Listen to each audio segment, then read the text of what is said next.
Tobacco giant Altria is nearing a deal to take a significant minority stake in e-cigarette company Juul that could come as soon as Thursday, people familiar with the situation tell CNBC.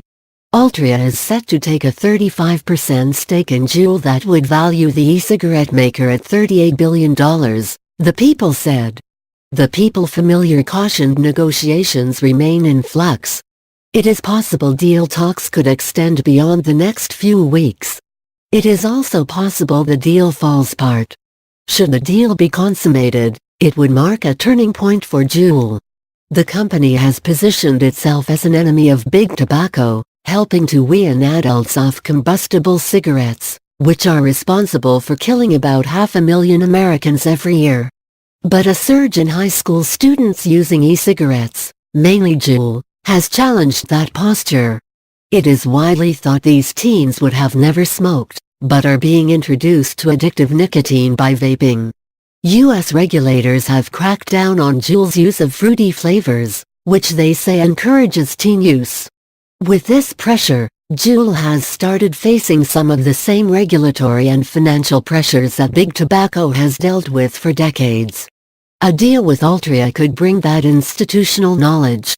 In Juul's negotiations with Altria, it is seeking a number of conditions from the tobacco giant that could mitigate the potential reputation stain of selling a stake to a party it once labeled the enemy, the people familiar said.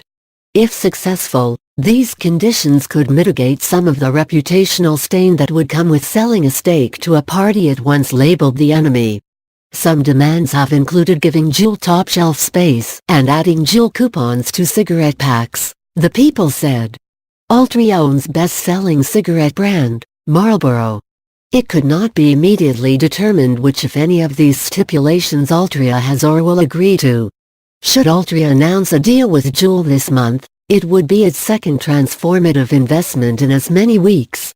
Altria invested $1.8 billion for a 45% stake in Canadian cannabis company, Cronos.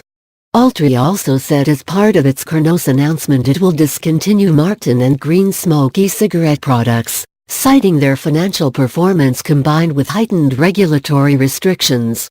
Outsiders viewed the move as clearing the way for Juul. Both deals could provide Altria with new sources of revenue as its main business shrinks. Cigarette volumes have started declining faster than anticipated, threatening Altria's usual tactic of raising prices to offset the declines. That wouldn't be as big of an issue for Altria if it still profited when people switched to Juul pods from Marlboro cigarettes. The people requested anonymity because the information is confidential. Juul and Altria declined to comment. Altria has previously said it does not comment on speculation,